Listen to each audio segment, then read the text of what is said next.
Hello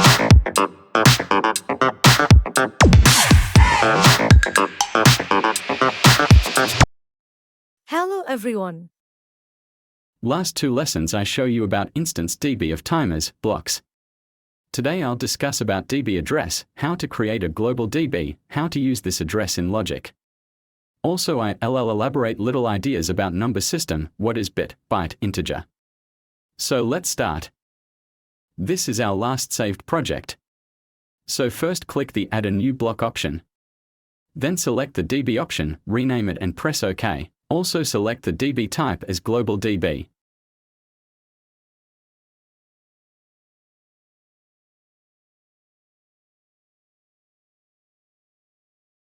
Just like in tag section here you have to create the desired address, just like previous lessons I create tags for a motor control. For every bit address you select bool data type. You have likely noticed that in my last few lessons during creating tags, I use the term bool to represent a digital input or output. Bool is short for Boolean. Every digital I/O can be represented by a 1 or a 0. This every single bit address is a bool address. It is either 0 or 1. Now, 8 bits make a byte.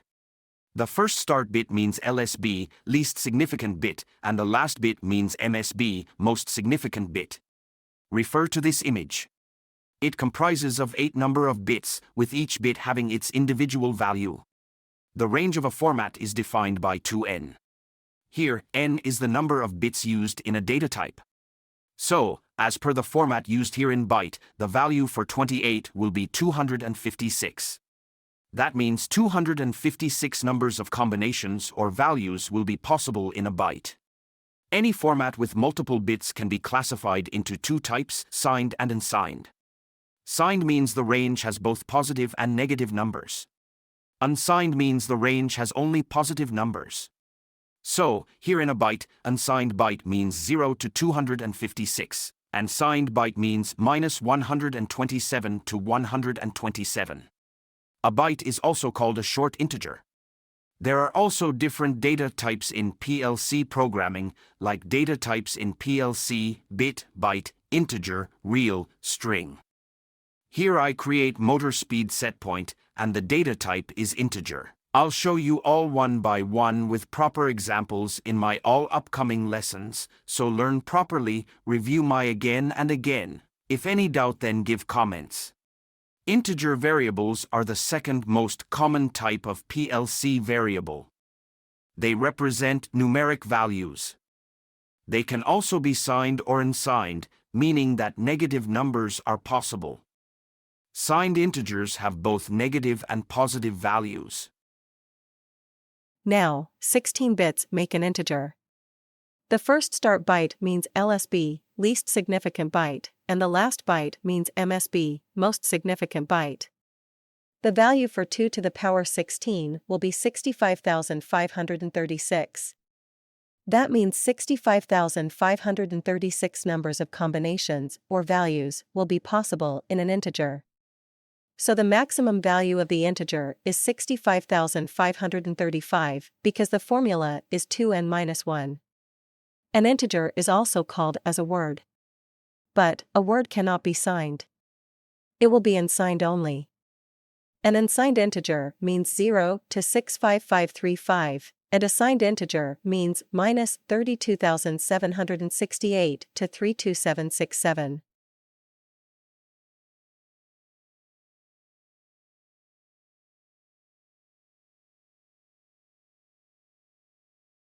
Okay, let's create a new block so that I can show you how to use a dB address. So just like previous lesson, I'm creating this logic and addressing the bits drag and drop from dB block.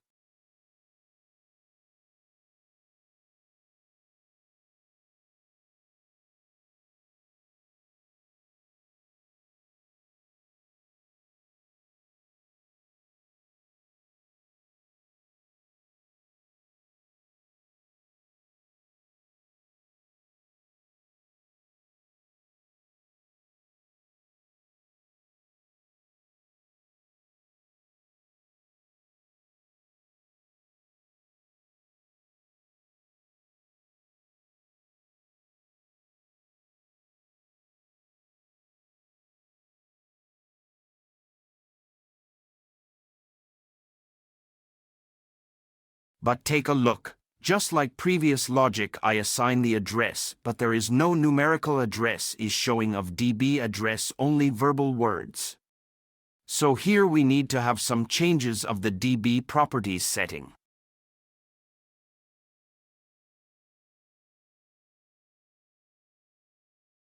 Select the global DB and right-click on it. Then go to Properties setting of the DB, and in the Attributes menu you have to unselect the optimized block access. Then do not forget to click the Compile and Save button.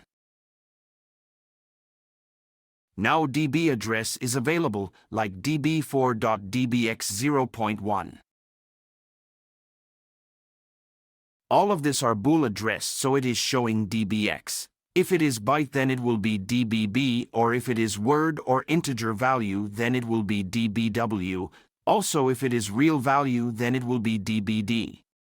That's all. But guys, you should have to take some more necessary study about these variables, because it is widely used in programming, so you should have a clear understanding about it.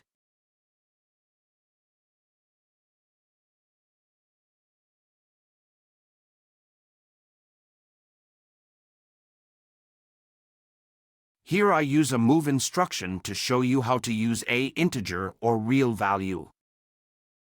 Now move 1000 value to this integer address, and this is okay, but if I move 1000.0, then it will show error, because 1000.0 is a real value with decimal.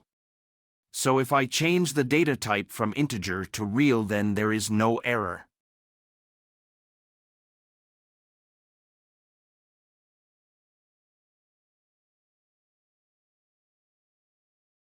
Okay guys. I think we've reached a good point to wrap up our conversation. Keep study and practicing about these all data types. In future, I'll show you how to use these variables with proper examples. Thanks, and keep watching my channel. And please comment if you need any clarifications.